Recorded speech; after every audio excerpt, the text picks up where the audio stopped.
So I bet you've got some snappy intro going on. I sure do, and it's cheesy. No, actually, I don't. But I'll introduce myself anyway. Hi there, this is Joshua with the Virtual Chef. You may know me as the chef at the Monteagle Inn and Retreat Center. If you don't, that's what I am. So today, I'm going to be showing you how to make homemade buttery yeast rolls. So down here on my table, I've got my ingredients set up. I've got about 5 cups of flour, but I'm going to be using between 3 and 4 cups. I just like to pour it all into the bowl so I can measure out from there, because I'm going to use some for dusting as well. I have 1 cup of warm buttermilk. I'll post the temperatures on the video, and you can use regular milk if you want, but I like using buttermilk. Basically, I just warmed it in the microwave for about 35 seconds. The easy way to tell the temperature is just to basically stick your pinky finger in it. It needs to be warm, but it doesn't need to be so hot that it's unbearable. It's the best way I can describe it. And we're going to be using instant yeast. You can use the packets. That's more than likely what you're going to have. It's going to be 1 packet. We've got sugar, just regular white sugar, and butter. And I've got a little bit of salt here as well. So let's go over the measurements and start putting things into the bowl. I'm going to start out with 2 cups of all-purpose flour into the bowl. And these are just 2 rough cups. I'm not measuring it exactly here because I'm going to kind of keep an eye on it as we go. And what we're doing here is basically we're going to add every bit of the dry ingredients first, then start adding our liquids. The yeast, 2 1/4 teaspoons, or 1 packet.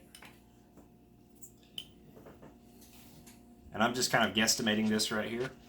There you go. Salt, teaspoon, roughly. 1/4 cup of white sugar. You can use honey as a substitution here if you have it. Now all of our dry ingredients are into the bowl of the stand mixer.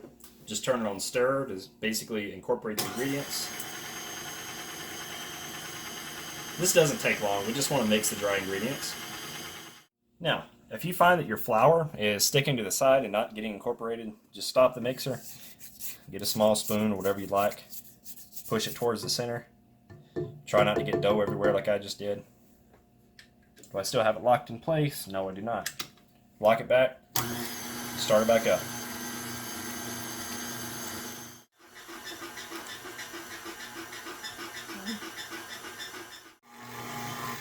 So now, let's check it. Should easily come off of the hook. And this is probably not going to come out super pretty and camera worthy, but an easy way to check your dough. This is a little bit more of a relaxed dough than some.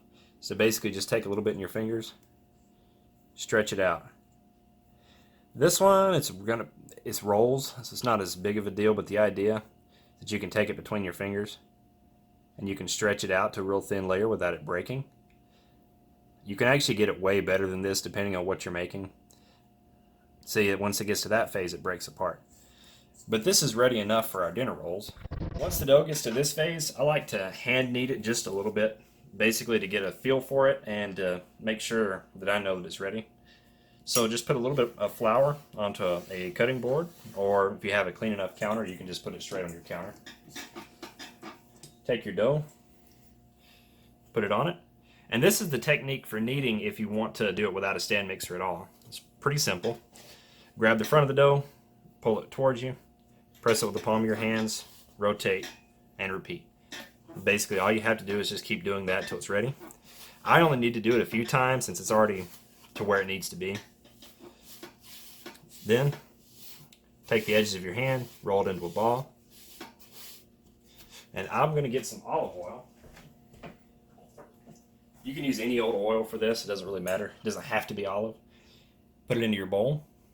Just a little bit. It probably could even be more of a little bit than that. Take your dough ball, put it in, turn it around just a bit, get it underneath, flip it to coat it with the oil. Then cover it, and we're going to let it rise for about half an hour. It's instant yeast, so it happens pretty quick. Deciding to go for a healthy snack while we're waiting on the gluten-filled rolls to be ready. Now the easiest way to check to see if it's risen enough, first off, you want it to be doubled in size compared to when you started. But also, if you take 2 fingers, lightly press down on the top, and the indentation remains instead of springing up completely, that means it's ready to go. So from here, basically punch it down. You can see how much smaller it is now. That's closer to its original size. Turn it out onto a very lightly floured work surface. And what I like to do is start by dividing it in half. Take my remaining chunk, form it into a rough log. Just stretch it out a bit like this right here. Get it relatively even. Then I'm using a dough scraper / chopper thing. You can get these at Walmart. I got mine at Dollar Tree. And I will cut it about 1 inch to 1.5 inches size chunks. These are going to be shaped in just a moment. As you can see, you can get several rolls out of one log, or 1/2 of this dough. Then for the actual shaping part, just take the edges of your hand and start to roll it into a rough ball like this on your board. Then what you can do, I like to use my right hand because I'm right-handed, put it in front of the dough ball, pull it back towards you as you're slowly twisting at the same time. So bring it forward, pull it back. And then to finish it off, sometimes I just put it in my hand and shape it like this. These are going into an oiled Lodge cast iron skillet. I like using cast iron because to me, it seems like it cooks it a lot more evenly. The heat radiating from the top is going to help to brown them, and also I just really like the way this looks too. Where are you beating up the olive oil? Here's another way that you can shape these, and this is the way I probably should have showed you to start with. Make a C shape with your hand, put it over the roll, keep it loose, rotate counterclockwise, moving the roll along your board. It's kind of hard to see and describe this one, but once you get the feel for it, you basically just repeat this motion, and you can easily get a nice smooth ball out of it. We'll start with a fresh one. This is a smaller one. Same thing, put it on the board, roll it around, then you've got a nice smooth ball. That's actually easier. Now we've got them all in here. I like to put them where they're touching, because when they rise up, it's going to fill up this entire space. Then we'll pull them apart. They'll all be soft on the edges and kind of crispy around the very, very outside. But now, cover it up, leave it alone for about half an hour or so, and then they're going to go into a 425-degree oven.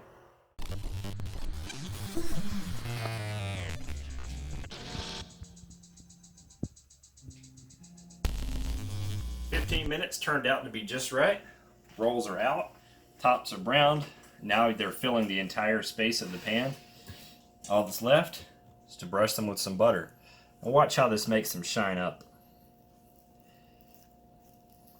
I don't know if you can hear the sizzle of the butter hitting the skillet, but you can see that the rolls are getting nice and shiny. What this is going to do is 2 things. One, it's butter, so obviously it's going to make it taste better. But also it's going to soften up that top crust. When it first comes out of the oven, it's usually just a little bit on the toasty side, but the butter helps it to get nice and soft. I like to get it all along the edges. That way it starts to soak up underneath. It's going to sort of get to the middle. Take it all the way over. And the rest of this butter right here, I'll reserve.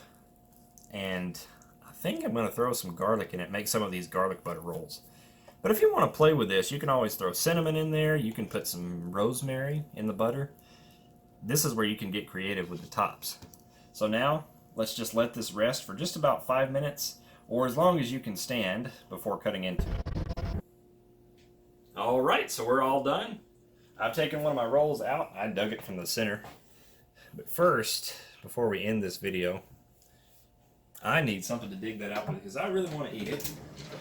And it wouldn't be fair to you if I showed you some rolls and didn't make sure that they were at least acceptable. So if you want to make these, we want to make sure they're edible. I broke that because I carelessly yanked it out. But you can see it's very fluffy on the inside, tender. Top's buttery. It's probably going to burn me to death, but that's right. Let me finish this bite.